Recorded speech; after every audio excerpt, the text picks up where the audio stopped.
Yes, dear. Good morning, everyone. Good morning, sir.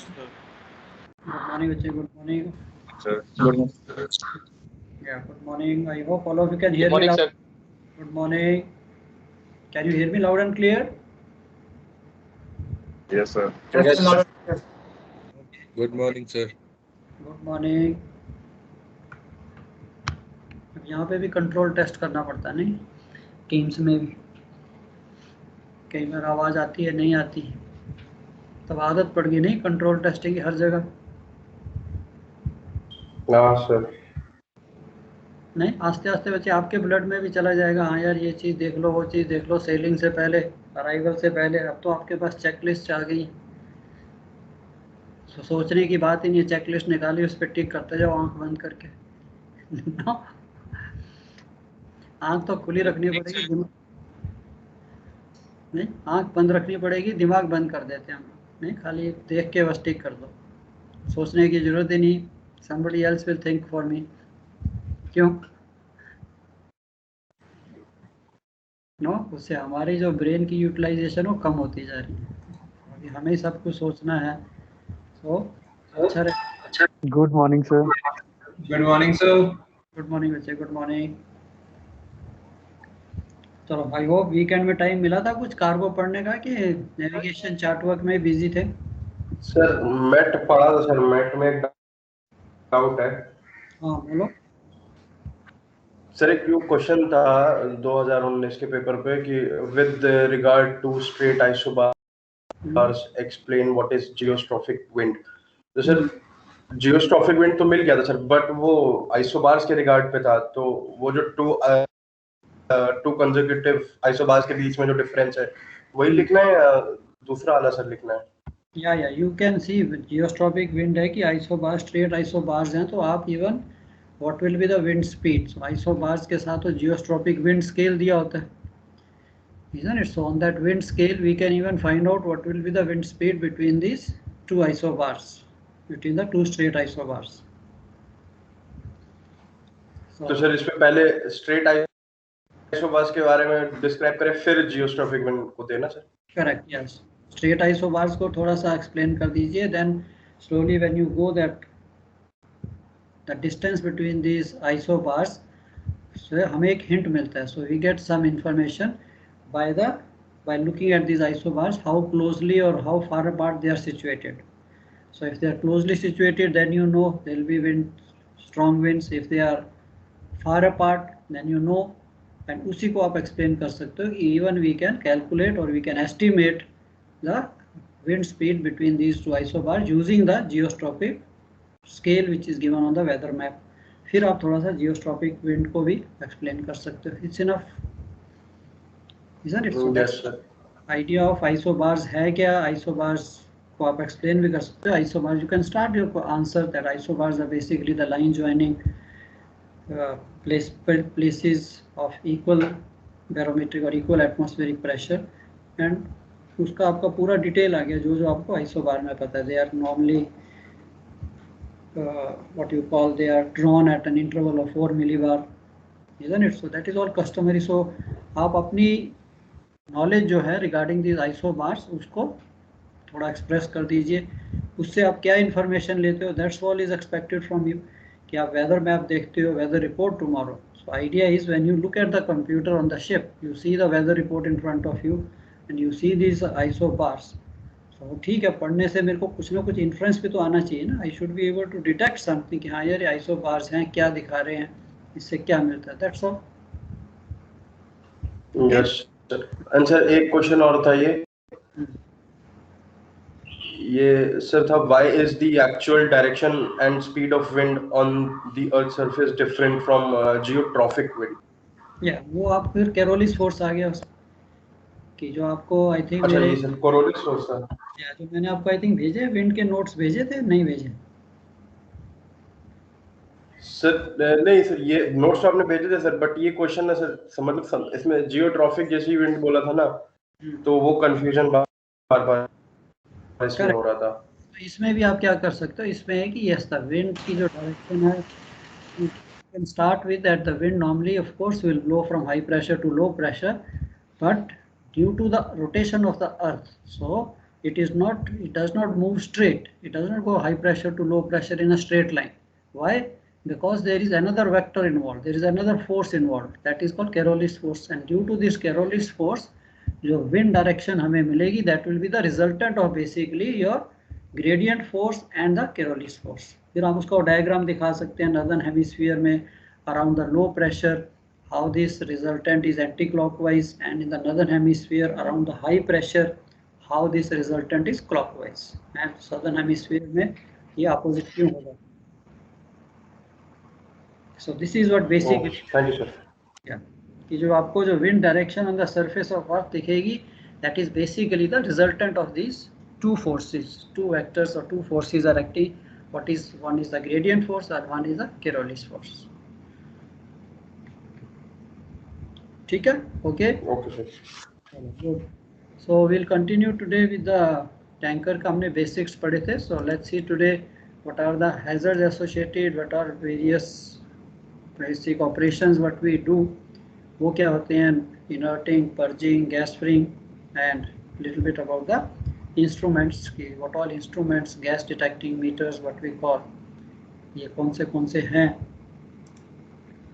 and how these are to be operated. So instruments, the guys who have worked on tankers, I think you guys must have used these instruments.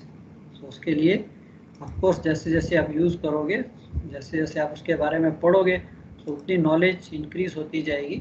So instruments एक ऐसी चीज़ है कि best thing, any instrument, any equipment, manual, but basic theory. अब exam में क्या है कि थोड़ी little bit they want to know that how much you know about the theory, इसका बेसिक प्रिंसिपल क्या है, how these instruments work. So that we will see, that is very easy. So let's see what are the hazards of petroleum. So mostly जैसे हमने कहा है कि in the cargo work, any cargo if I am going to load, any cargo which is offered to me, so first of all I am interested to know about the hazards of this cargo, कि यार ये है cargo जो है क्या क्या problems create कर सकता है, and then accordingly I will take precautions so that these problems are not created.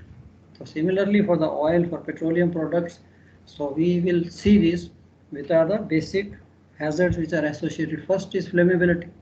The moment anybody talks about any oil, the moment we think about any oil, so सबसे पहले हमारे mind में क्या आता है, यार oil, it is capable of burning, fire.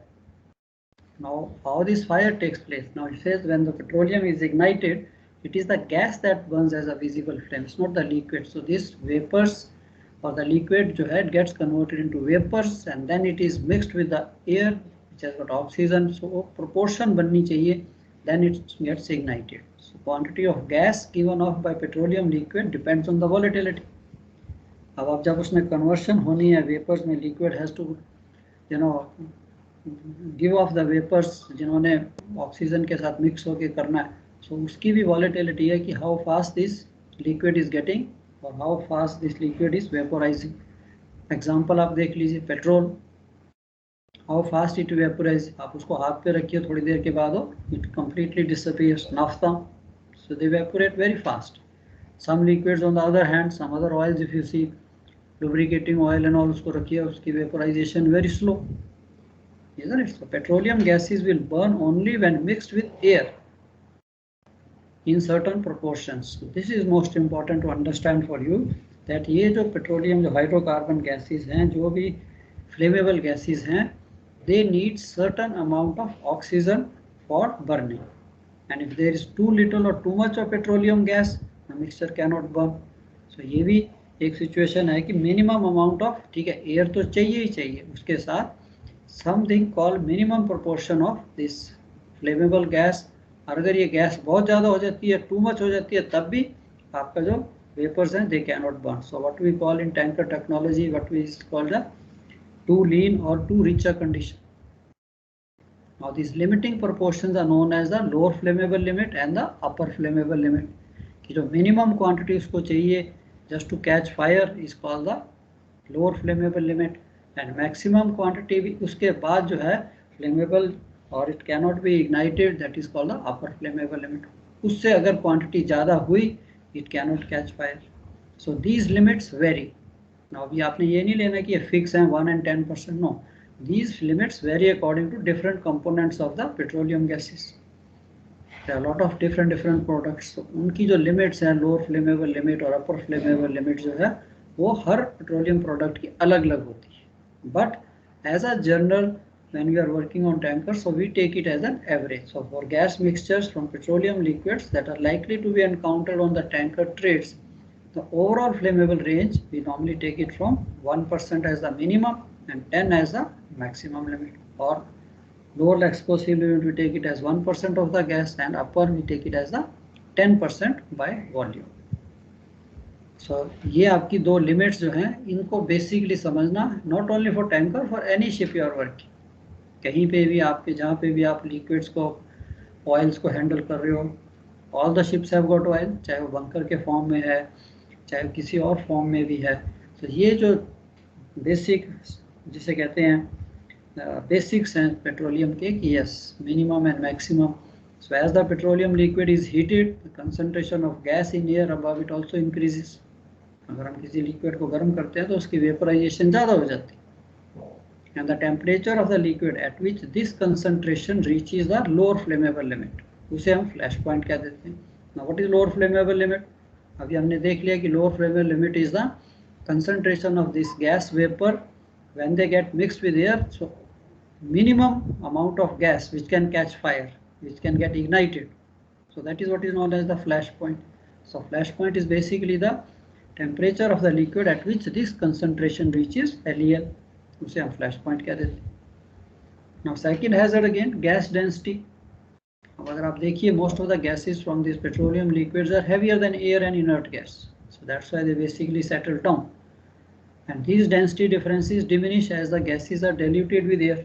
Most of the time अगर आप कोई भी देखिए गैस, उसमें गैस जो है कम होगी, normally it is mixed with air. 100% तो कोई भी हाइड्रोकार्बन गैस ठीक है टैंकर्स में हो भी सकती है, but most of the time in the atmosphere if you see they contain at least 90% by volume of air. So इसके लिए उनकी डेंसिटी जो अगर 90% मैंने एयर डाल दी है तो फिर तो उसकी डेंसिटी डाइल्यूट हो जाएगी. So basically then it becomes indistinguishable that from the air. But अगर full 100% अगर हाइड्रोकार्बन है फिर उसकी डेंसिटी ज़्यादा होगी, it will be a heavier gas, it has a tendency to settle down always, नीचे ही रहेगी. Toxicity again another hazard. Now पहले इसके बारे में we were talking less, but nowadays the toxicity of the liquid, toxicity of any oil is a great danger. So I think हम जब tankers और containers पढ़ रहे तब भी मैंने आपको कहा था कि sometimes you are carrying a toxic liquid, you are carrying a liquid which is maybe leaking from the container. Suddenly उसके पास जाके sawdust वगैरह नहीं डालना, हो सकता है वो जो liquid है it may be exhibiting toxic fumes, उसमें से toxic fumes निकल रहे हैं जो आपको दिखेंगे नहीं. So you may inhale and you can fall unconscious. So toxicity basically है क्या? Toxicity is the degree to which a substance or mixture or substance can harm humans. And these substances can harm in three main ways. Toxicity can harm you in three. Why? Swelling. या तो आपने वो vapours को swallow कर लिया है या liquid को स्वेलो कर लिया है, या through skin. Even these vapors can enter through the skin also. So sometime you go in a tank, यहाँ यार liquid तो नहीं है, कुछ भी नहीं है, and अब क्या होगा? Even I have experienced. Sometime I think I remember tank cleaning चल रही थी, उसको inspection करके आए तो when I came out, so my face was totally red. बाकी तो boiler suit था पहना. So this shows that even some of these vapors they can pierce through your skin into the body. So that is called skin contact, and through lungs inhalation. Of course air में अगर ये toxic vapours हैं, so when you breathe in you can inhale.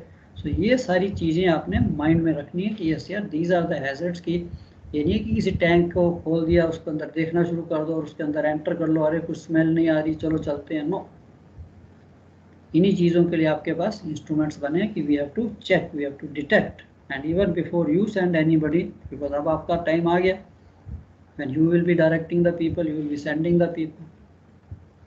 तो आपने भी ये भी brave नहीं होना कि हाँ जी हाँ यार कुछ नहीं अंदर ठीक है सब साफ है चलो. No, be sure with the instruments.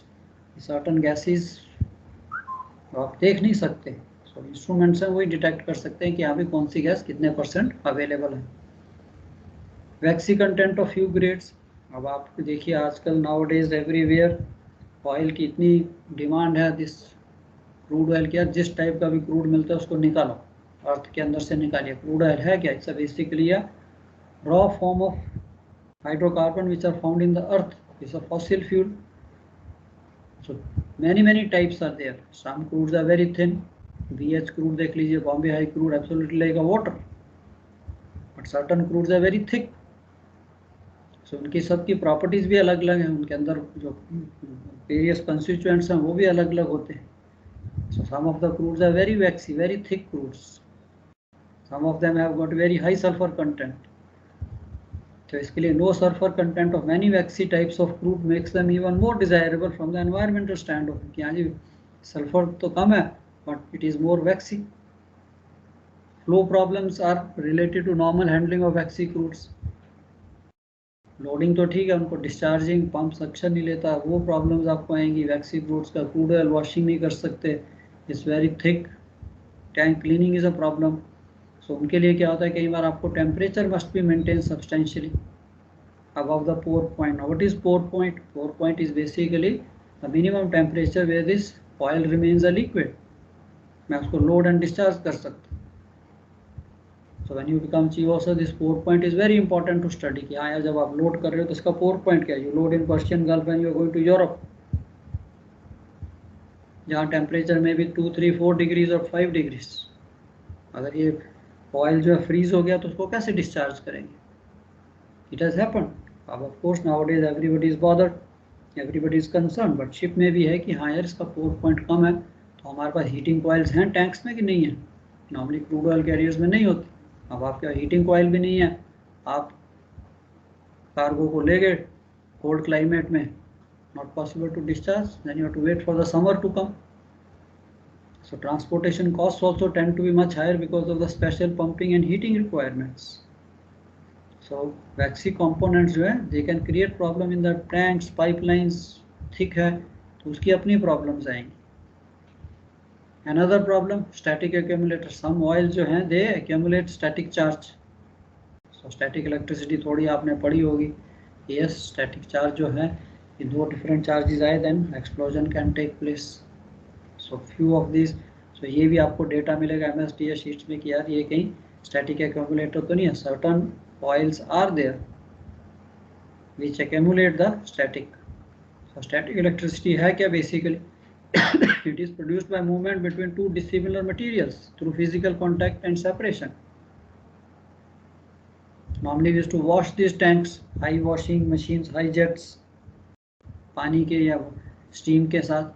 So this jet when it is moving through the different atmosphere, so there is also static created. आप अपनी सिंथेटिक टी शर्ट है रात को अगर अंधेरे में उतारिए उसको ऊपर से सिर से उतारिए, so there is a movement between your body and the t-shirt, so you see this static generation. देखो होगा आपने. So this is basically the static charge. वो static accumulate हो गया, फिर वो अगर दोनों पॉजिटिव नेगेटिव के एक बार एक साथ हुए, जब वो डिस्चार्ज होगा then it will create a problem. So static electricity presents fire, explosion hazards during handling of petroleum and during other tanker operations such as tank cleaning, dipping, haulaging. So ये जो static electricity थी इसको उन्होंने study किया, then they came to know why, because before this IG or before this crude oil washing came, there were explosions taking place, and most of the time these explosions were taking place during the tank cleaning operations. So this was due to their static electricity. So again इस court में इसका काफ़ी detail है. So you should know this is again one of the hazards. Material data sheets और material safety data sheets आजकल ये भी compulsory है. IMO they keep on advising, they keep on giving guidelines. They adopted in year 2003. They urge everybody, they advise everybody that you please give the data about the cargo, उसकी properties. Material data safety sheet है क्या? All the details are given.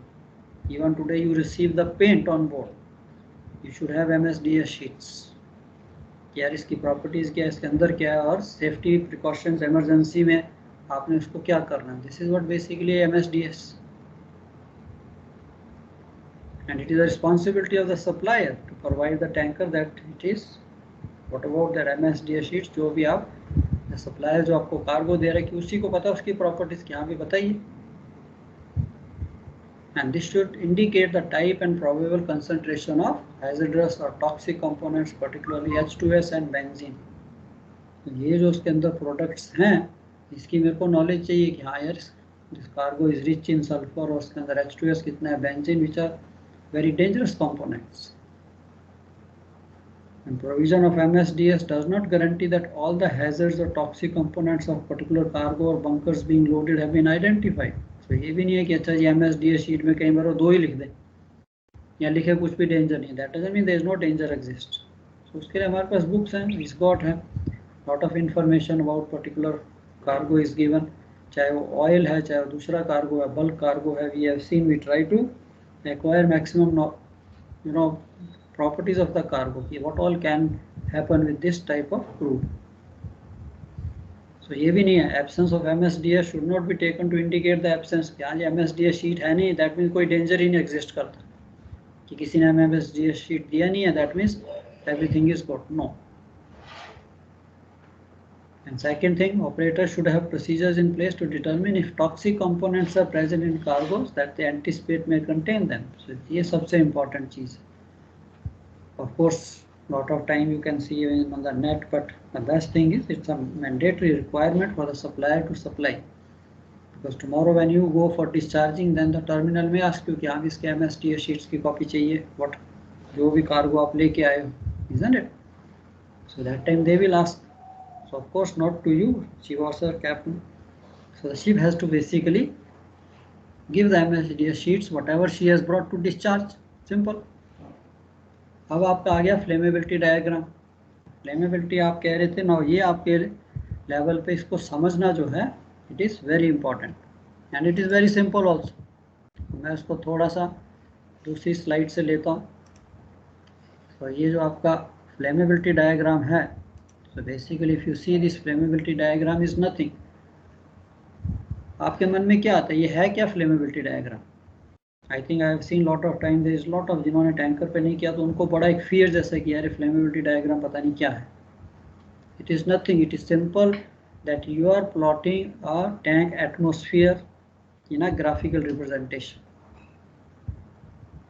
कि tank के अंदर, आपके tank के अंदर क्या एटमॉस्फेयर है उसको मैं एक प्लेन शीट पे कैसे एग्जिबिट कर सकता हूँ, कैसे दिखा सकता हूँ, कैसे मैं समझ सकता हूँ.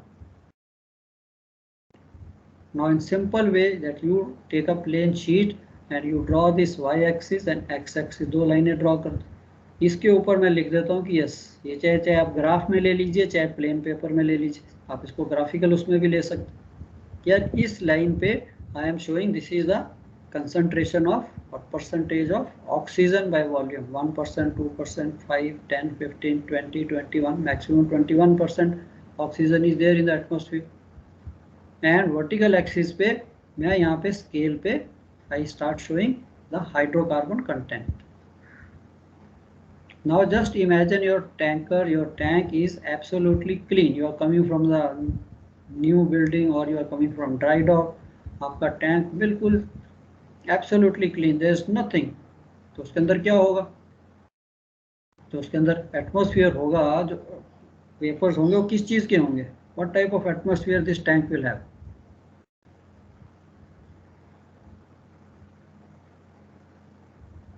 क्या कहते हो, आपका नया टैंकर आपका आया है, न्यू टैंक इज देयर, कुछ भी नहीं है, तो उस टैंक के अंदर क्या एटमॉस्फेयर होगा, ऑक्सीजन कंटेंट हाई होगा. इट इज सिंपल, उसके अंदर नॉर्मल एटमॉस्फेयर होगा, इजंट इट. जो हमारा आउटसाइड डेक पे एटमॉस्फेयर है वही एयर उसके अंदर भी होगी, इजंट इट. उस एयर में कितना 21% ऑक्सीजन होगी. सो मैं इस लाइन पे लेता हूँ ये पॉइंट ए, दैट मीन्स कि अब मेरे टैंक के अंदर it is a new building, नया टैंक है, बिल्कुल साफ सुथरा, कुछ भी नहीं है उसके अंदर, कुछ लोडिंग नहीं हुई, फर्स्ट टाइम हमने करनी है. दैट मीन्स उसके अंदर 21% ऑक्सीजन है. सो उसका एटमॉस्फेयर ये पॉइंट ए पे होगा. अब मैं उस टैंक के अंदर तेल लोड करना शुरू करता हूँ. अगर मैं उसके अंदर तेल डालता हूँ तो क्या होगा, oil will generate vapours, isn't it. अब जब वो वेपर जनरेट होंगे, सो दैट मीन्स अब आपके टैंक के अंदर जो 21% ऑक्सीजन थी, जैसे जैसे हाइड्रोकार्बन वेपर्स आपने ऐड करने शुरू किए तब क्या होगा, अब ये मिक्सचर बनना शुरू हो जाएगा कि टैंक में ऑक्सीजन भी है और हाइड्रोकार्बन वेपर भी आने शुरू हो गए। अब जैसे जैसे हाइड्रोकार्बन की कंसंट्रेशन बढ़ती जाएगी तो ऑक्सीजन की कंसंट्रेशन थोड़ी थोड़ी कम होती जाएगी, isn't it? अब एग्जांपल है कि 100% आपकी एयर है तो 100% में ऑक्सीजन कितनी, 21%। अब सपोज मैं 1% इस पे हाइड्रोकार्बन ऐड कर देता हूँ, अब एयर कितनी रहेगी, 99%। अब 99% का 21% निकालिए। चलो आपकी जगह मैं ये कैलकुलेशन दिखा देता हूँ आपको, I think I have written here. Now 1% hydrocarbon, 99% air. 100% air में तो 21% थी, so 99% में अब ये ऑक्सीजन 20.89% रहेगी। अब मैं और इसकी हाइड्रोकार्बन इंक्रीज करता हूँ, 5% पे ले जाता हूँ। अब 5% हाइड्रोकार्बन है, 95% एयर रहेगी। अब इस 95% का उसमें ऑक्सीजन कितनी रह जाएगी, 19.5। Now you can see 21, 20.89, 19.95। अब 10% हाइड्रोकार्बन हो गया tank. More and more hydrocarbon vapours are coming in the tank, so air में आपकी क्वांटिटी कम होती जा रही है। तो सिमिलरली अभी ऑक्सीजन कितनी आ गई, 18.96। तो ऑक्सीजन डिक्रीज होती जा रही है जैसे जैसे आपका हाइड्रोकार्बन इंक्रीज होता जा रहा है। उसी को आप यहाँ पे रिप्रेजेंट कर देते हो। अब मैंने दिखाना है पेपर पे, तो आई शो कि आपका ये हाइड्रोकार्बन कंटेंट है। जैसे जैसे ये हाइड्रोकार्बन कंटेंट आप इंक्रीज करोगे, ऑक्सीजन जो है कम होनी शुरू हो जाएगी। 21 थी, फिर 20.89 आई, फिर 19 पॉइंट आई, फिर 17 point I. So you will see finally ये जो लाइन आपकी ए बी है, now this line A B is nothing, it is just showing the concentration और a mixture of basically air and hydrocarbon. अब काफ़ी time ये question पूछा जाता है, यार why this line A B is slanting. I think now all of you can answer this, isn't it? I hope all of you understood why this line is slanting now. कि जैसे जैसे hydrocarbon increase होगा oxygen का level कम होता जाएगा, percentage of oxygen will reduce. So अगर मैं इसको ग्राफ पे प्लॉट करता हूँ, यहाँ 21 थी, अब यहाँ पे 20.89, यहाँ पे 19 आ गई, फिर कम होती जाएगी। सो यहाँ तक ये पहुँचेगी तो ये कम होती जाएगी। सो अगर ये देखिए ये लाइन जो है, this line is this, and अगर आप हाइड्रोकार्बन को इंक्रीज करो, there can be a stage where both these lines can meet.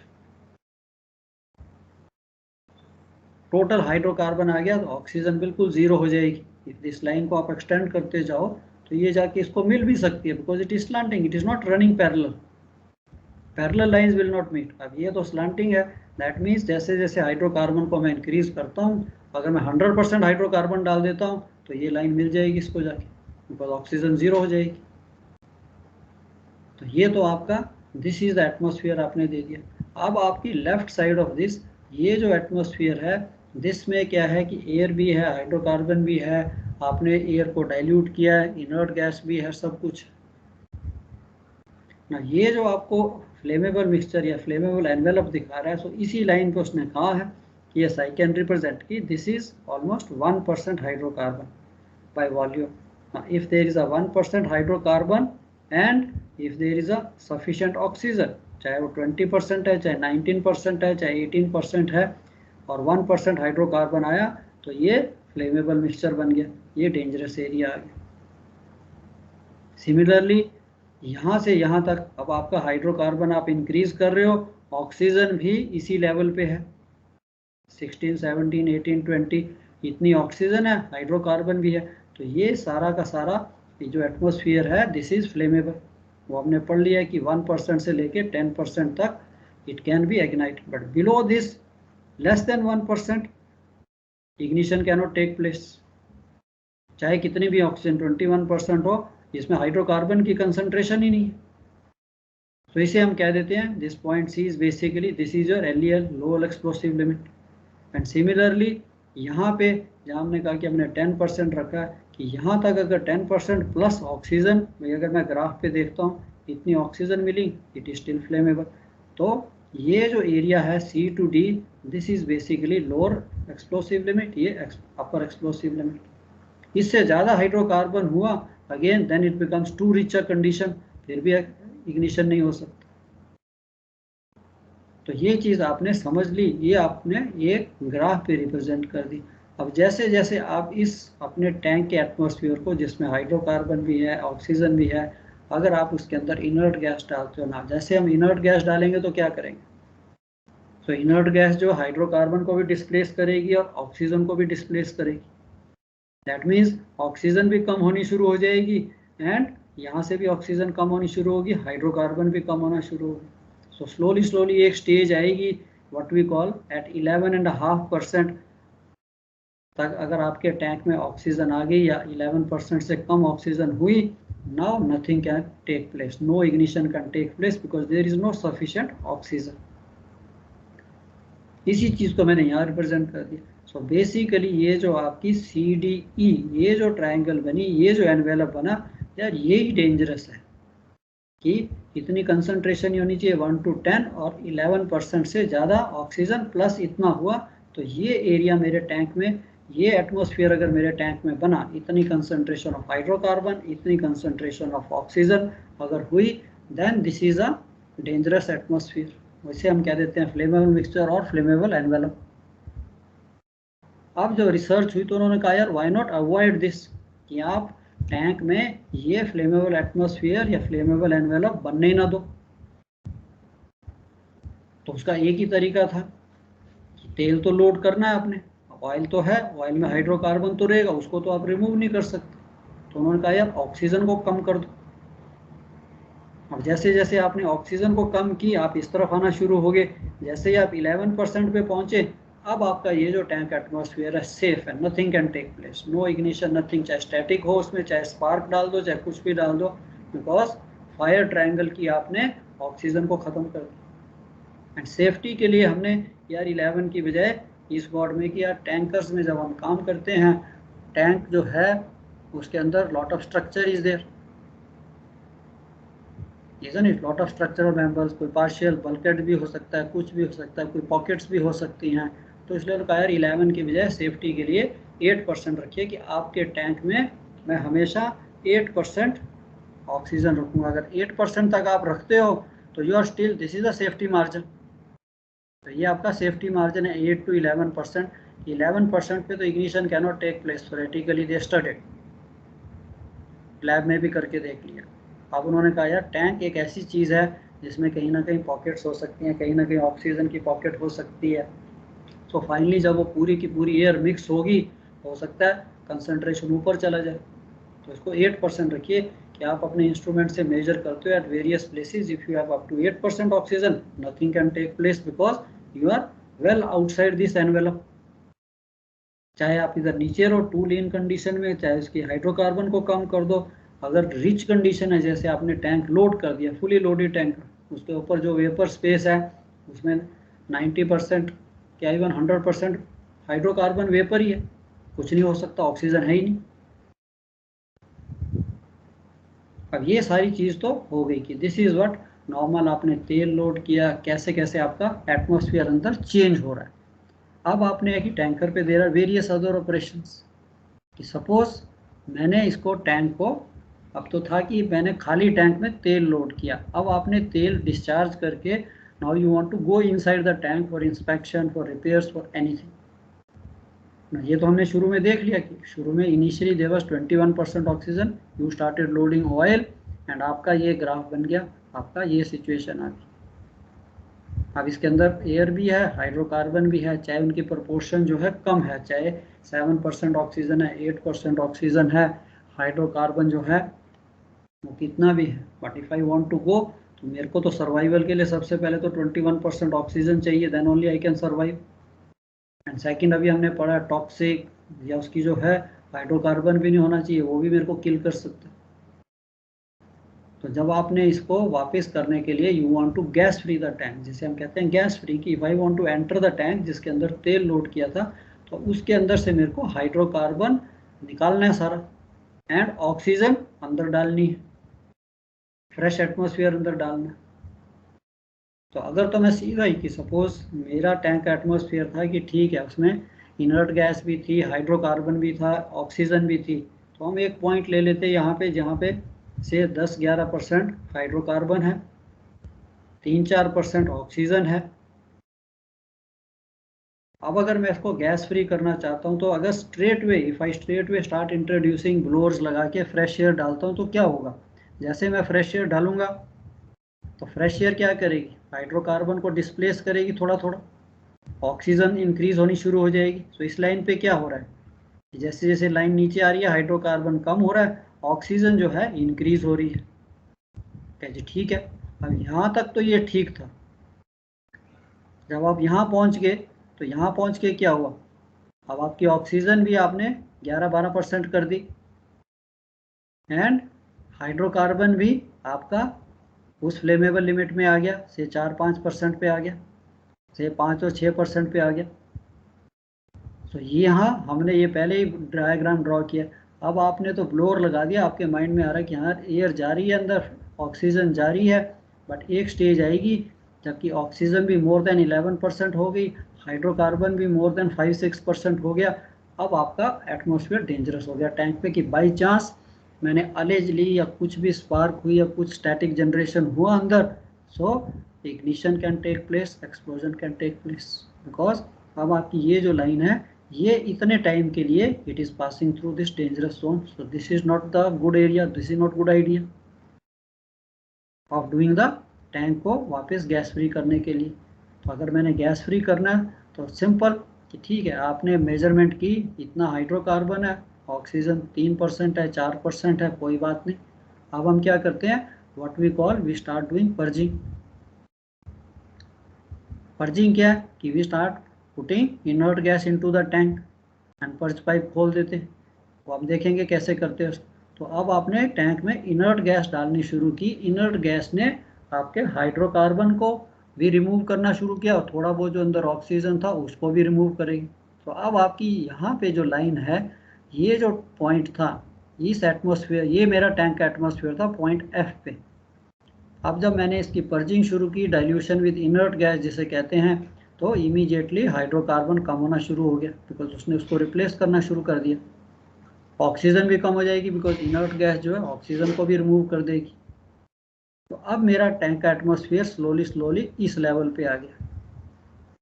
अब अगर इस लेवल पे मैं आता हूँ, से अबाउट 4.5% हाइड्रोकार्बन कंटेंट, कि हाइड्रोकार्बन 4.5 है, मैं कहता हूँ यार अब इसमें मैं फ्रेश एयर डालनी शुरू करता हूँ। अब फ्रेश एयर डालोगे, ऑक्सीजन यहाँ से इंक्रीज होनी शुरू होगी, इजंट इट, एंड हाइड्रोकार्बन भी कम होना शुरू हो गया। तो एक स्टेज आएगी, सो ये जो लाइन है, it is just touching this envelope. ये जो पूरी आपकी ट्रायंगल है, ये एनवेलप और फ्लेमेबल मिक्सचर की जो ट्रायंगल है या फ्लेमेबल एनवेलप है, इसको थोड़ा सा ऑलमोस्ट इसके नीचे से क्रॉस होती है। So this is called the critical dilution. Now what is the meaning of critical dilution? यार बाई चांस थोड़ा सा भी हाइड्रोकार्बन का लेवल ज़्यादा हुआ, I come to the dangerous area. तो ये क्रिटिकल लाइन है कि आप एक वायर पे चल रहे हो, थोड़ा सा बैलेंस इधर से लेफ्ट या राइट हुआ, टक आप ऊपर से गिरोगे। So this is what we call the critical dilution line. यार इतने पे है, वो 4-4.5% हाइड्रोकार्बन था, और मैंने फ्रेश एयर, तो ये भी सूटेबल नहीं है, डेंजर है, कुछ भी हो सकता है। तो हम क्या करते हैं, और थोड़ा डाइल्यूट करते हैं इसको इनर्ट गैस से, और पर्ज करते हैं, ताकि मैं हाइड्रोकार्बन को और कम कर रहा हूँ टैंक के अंदर। जब मैं इनर्टिंग पर्जिंग कर रहा हूँ, मैं हाइड्रोकार्बन को निकाल रहा हूँ। हाइड्रोकार्बन निकल के ठीक है, अब वो जब 2% पे आ जाता है, अब अगर आप फ्रेश एयर इंट्रोड्यूस करते हो, तब ये जो लाइन है, ये डाइल्यूशन विद एयर, अब ये आपका नेचुरली, ये तो 1% था, तो अब आपकी ये लाइन सेफली 1% के नीचे से पास हो रही है। Nothing can happen during this process. आराम से आपने सारा हाइड्रोकार्बन रिप्लेस कर दिया, और स्लोली स्लोली ऑक्सीजन 21% पे ले आए। This is what you want, isn't it? यही ऑपरेशन हम करते हैं, उसी को आपने अपने माइंड में, यही आपने ग्राफिकल रिप्रेजेंटेशन में उसको दिखा दी। एनी डाउट्स यहाँ तक?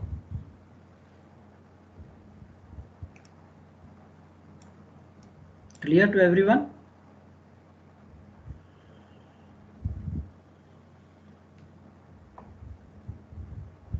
हैं, क्या बोलते हो? Is it clear to everyone or no?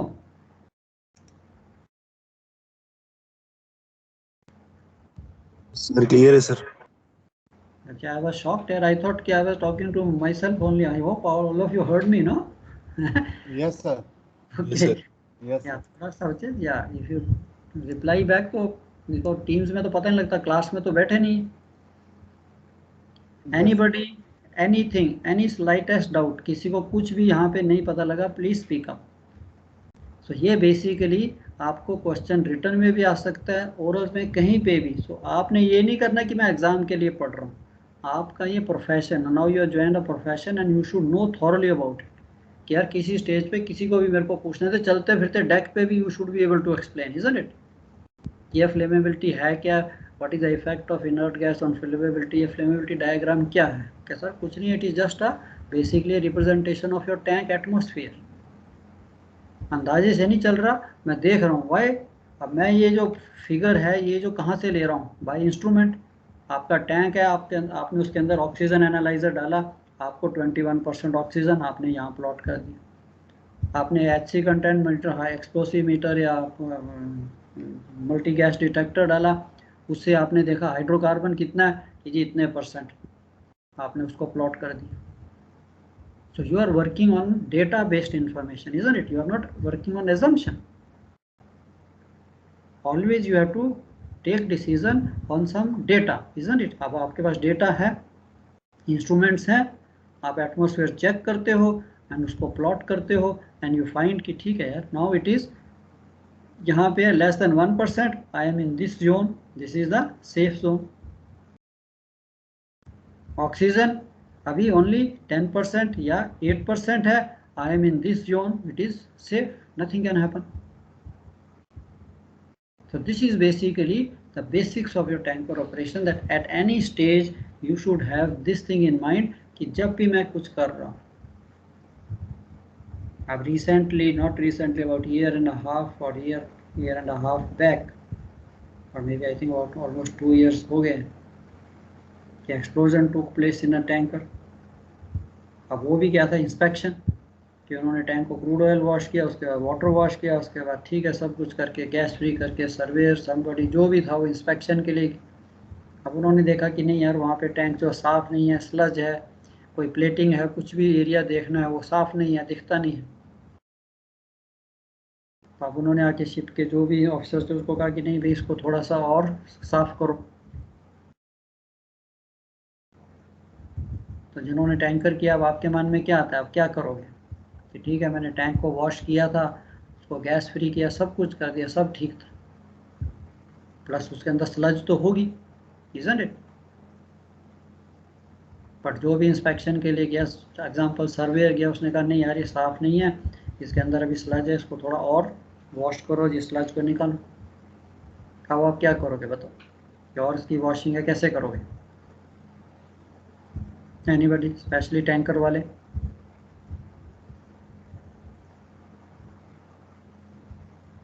Water washing करनी है,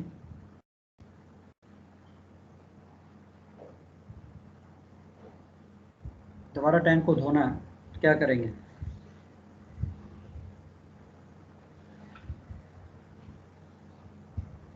nobody? Sir, hot water wash, then cold water wash. Okay, तो अब उसने कह दिया कि ठीक है, एग्जांपल ये तुम ही में से एक सर्वेयर है, वो नीचे गया, उसने कहा नहीं यार इसमें ये नहीं है, अब इसको थोड़ा सा और एक साइकिल और वॉश करो. तो आप कहते हो कि ठीक है मैं हॉट वाटर वॉश दूंगा. Anybody else? कुछ और आइडिया किसी के पास?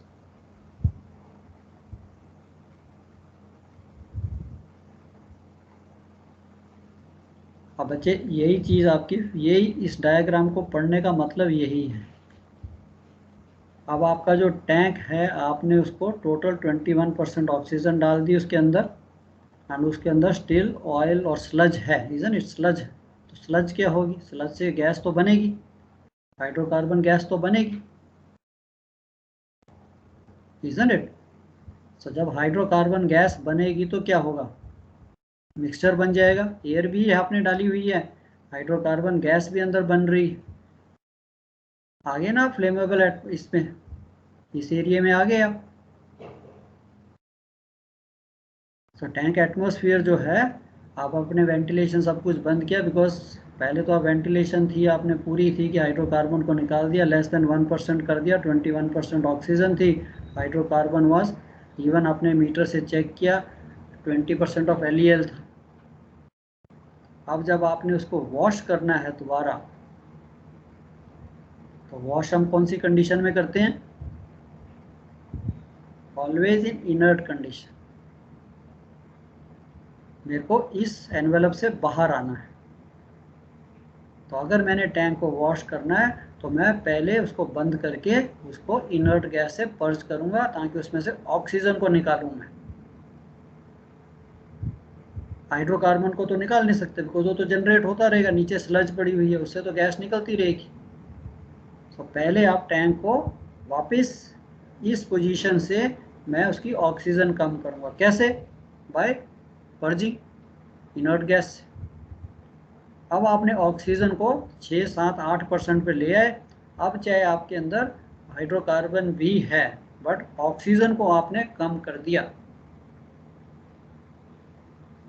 8% से कम कर दिया मैंने उसको। अब आप उसको वॉशिंग दीजिए, चाहे स्टीम वॉश कीजिए, हॉट वॉश कीजिए, कोल्ड वॉश कीजिए, चाहे स्टैटिक जनरेट हो, कुछ भी जनरेट हो, बिकॉज उसके पास एटमॉस्फेयर ही नहीं है, एनवायरनमेंट ही नहीं है इग्निशन का, ऑक्सीजन ही नहीं है। एंड यही मिस्टेक वहाँ पे हुई कि they close the tank and they give a water wash. अब आपने वाटर वॉश तो दे दिया, वाटर वॉश देते हुए कुछ नहीं होगा, बट वो जो हाई जेट है मशीन का, वो स्टैटिक जनरेट करेगा। उसने आपके जो यहाँ अंदर एटमॉस्फेयर था उसके अंदर स्टैटिक एक्यूमुलेट हो गया, स्टैटिक चार्ज जो था वो इकट्ठा हो गया।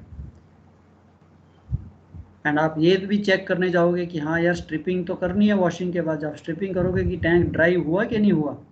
एंड जैसे ही आपने वहाँ से अलेज लेने के लिए कुछ भी अंदर रॉड या अलेज टेप या जो भी डाला, and that gave a spark and blow, because अंदर एटमॉस्फेयर आप ऑलरेडी इस एनवेलप में चल रहे थे। हाँ ठीक है, एनवेलप में है, या तो आप कुछ ना करो तब तो ठीक है, बट आपको चाहिए कि चेक करना कि हाँ भाई टैंक साफ है, ड्राई है कि नहीं है, अलेज भी देखनी है, डिपिंग कुछ भी करनी है, या जाते हुए भी कुछ भी स्पार्क हो सकती है, कहीं शूज़ या कुछ भी कहीं लगा, कुछ भी स्पार्क हुई तो आपके पास ऑलरेडी मिक्सचर तो था। ये आपका फ्लेमेबिलिटी डायग्राम का पर्पस ये है, सिर्फ समझना नहीं है, उसको अप्लाई भी करना है कि अगर मैंने टैंक को गैस फ्री कर दिया है, उसके अंदर स्टिल हाइड्रोकार्बन की थोड़ी बहुत परसेंटेज है, जैसे क्रूड ऑयल कैरियर्स में रहता है, स्लज तो रहेगी रहेगी। किसी ने की है ना, I hope few of must have done crude oil carriers.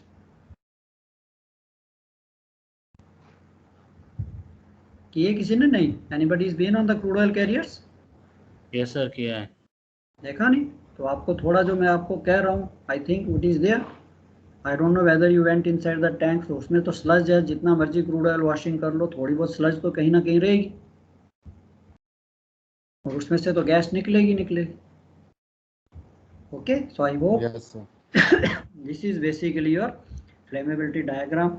अब इसको चाहे आप पढ़ लीजिए कि यस ACBD अगर आपने आंसर लिखना है तो आपने समझ लिया। अब आप इसको कैसे लिख सकते हो, कोई भी पूछे आप उसको कैसे समझा सकते हो। तो इस डायग्राम में अगर आप देखिए, ये सारी की सारी चीज़ें हैं, ऐसे ही रहती हैं। So you can write ACDB is a hydrocarbon gas air mixture, no inert gas content. CDE is a flammable envelope, CDE, this is the flammable envelope. C lower flammable limit, D is the upper flammable limit, and E minimum oxygen required for combustion। जो आप दिखा रहे हो यहाँ पे, ये minimum oxygen content चाहिए for combustion के लिए। इससे अगर मैं कम कर देता हूँ, इस तरफ आता हूँ, combustion can not take place. तो इसकी explanation, line AB represents the condition when no inert gas is present in the mixture and there are purely air and hydrocarbon gas vapors arising out of oil stored in the tank. Line AB जो आपको दिख रही है, and the flammable range in this condition is a straight line between C and D on the line AB. Anything above D and below C is safe. What we call too lean or too rich a condition. Safe इससे सी से नीचे और D से ऊपर.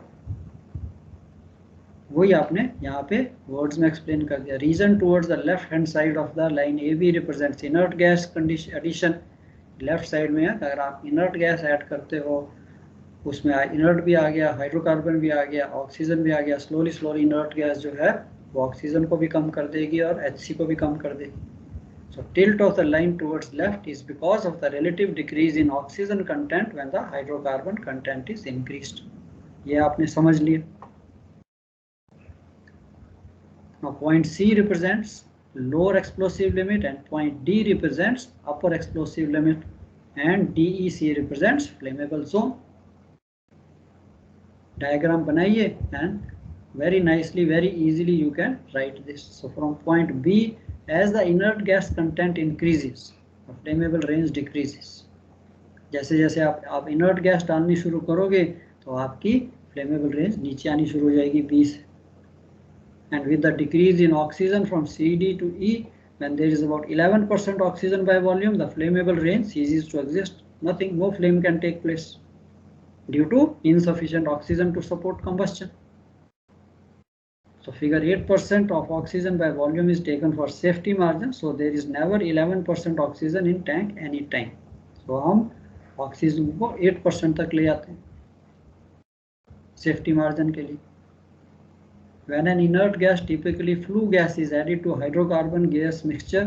अब जब आपने inert gas डालनी शुरू की अपने टैंक में, the result is to increase the lower flammable limit of the hydrocarbon concentration and to decrease upper.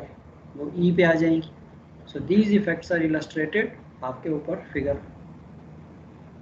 Every point on the diagram represents basically आपने ये जो डायग्राम बनाया है किसके अगेंस्ट बनाया है. एक एक्सिस पे आपका हाइड्रोकार्बन है, एक एक्सिस पे आपकी ऑक्सीजन है, तीसरा आपके पास inert gas. So hydrocarbon gas air mixtures without inert gas they lie on the line AB, जिसकी स्लोप जो आपने देख ली है. As the oxygen decreases, as the hydrocarbon increases, the oxygen decreases. उसके लिए ये स्लोपिंग लाइन हो जाएगी. So lower and upper flammable limit mixtures for hydrocarbon gas in air are represented by points C and D. And only those mixtures represented by points in the shaded area within the loop CED are capable of burning. तो मेरी tendency है कि यार मैं अपने tank में ये जो CED का जो लूप है, ये जो फ्लेमेबल एनवेलप है, अपने एटमॉस्फेयर को इस एनवेलप से बाहर रखूं. तो उसका बेस्ट तरीका क्या है? Simple, oxygen. कि उसको दूर रखने के लिए मैं अपने टैंक में ऑक्सीजन का लेवल अगर मैं कम कर देता हूँ तो मैं इस लूप के नज़दीक ही नहीं आ रहा. मेरे टैंक में मैं हूँ यहाँ तक, चाहे कितना भी हाइड्रोकार्बन कर दो, चाहे उसको 1% कर दो, चाहे 10% कर दो, यहाँ तक जाएगा. मैं यहाँ पे हूँ, मेरे टैंक का जो एटमॉस्फेयर है यहाँ पे, I am well away from the flammable zone. कुछ नहीं करने, ऑयल तो मैं रिमूव नहीं कर सकता, स्लज मैं रिमूव नहीं कर सकता, बट ऑक्सीजन मैं कम कर सकता हूँ. कैसे? By inert gas. जब हम इनर्ट गैस पढ़ेंगे तब भी हम देखेंगे कि हाँ इनर्ट गैस में होता क्या है. कुछ नहीं, उसमें ऑक्सीजन है ही नहीं, दूसरी गैसेज है, नाइट्रोजन है, सॉक्स नॉक्स थोड़ी बहुत जो भी है वो है, ऑक्सीजन उसमें है ही नहीं, एग्जॉस्ट गैस है सिर्फ. उससे मैं उसको टैंक में डालता हूँ और ये ऑक्सीजन को निकाल देता हूँ. Simple.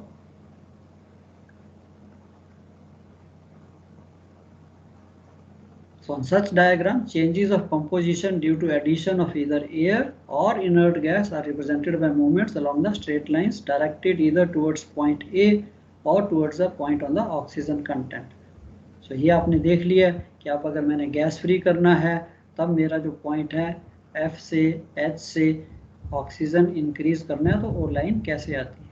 So you should be able to explain what is critical dilution line and what is safe dilution line.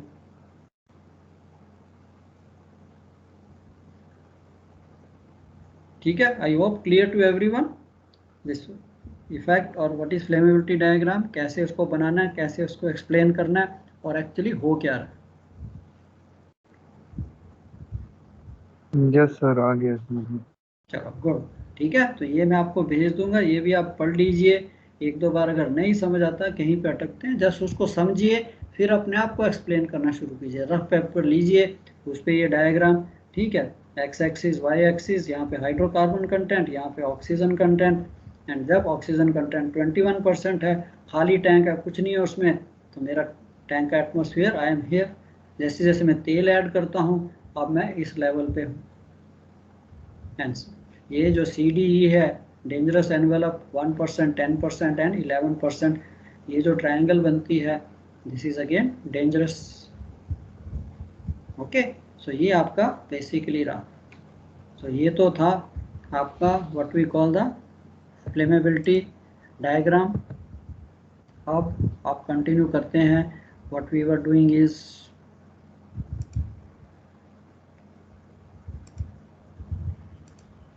जो हम पहले कर रहे थे, चलो ये तो हमने कर लिया, फ्लेमेबिलिटी डायग्राम हो गया। अब इसके साथ आता है कि यार ये जो फ्लेमेबिलिटी डायग्राम है, ये इनर्टिंग हो रही थी, व्हाट इज दिस इनर्टिंग। सो ये तो हमने कर लिया ना, व्हाट इज इनर्टिंग। हम वहाँ पे भी बोल रहे हैं कि हाउ टू रिमूव ऑक्सीजन। अब जिन्होंने टैंक करनी की होगी, यार टैंक में से ऑक्सीजन कैसे रिमूव करें, इजंट इट। सो टैंक में से ऑक्सीजन कैसे रिमूव करेंगे, चलो चाय पी लेते हैं, ठीक है, टेक अ ब्रेक, ताकि थोड़ा सा जो आपने सुना है वो थोड़ा डाइजेस्ट भी हो जाए, नो। उसके बाद शुरू करते हैं, इनर्टिंग क्या होती है, गैस फ्रीइंग क्या है, थोड़ा थोड़ा करेंगे। उसके बाद हम इसको डिटेल में भी पढ़ेंगे कि इनर्टिंग बाय आईजी तो नहीं आज करेंगे, आईजी नेक्स्ट करेंगे। तो आज हम सिर्फ यही इसके प्रोसेसेस को देखेंगे क्या होता है, एंड इंस्ट्रूमेंट्स के बारे में पढ़ेंगे। Okay, so have a cup of tea, so we meet at 10:15। Okay, Okay, sir. Thank you, sir. या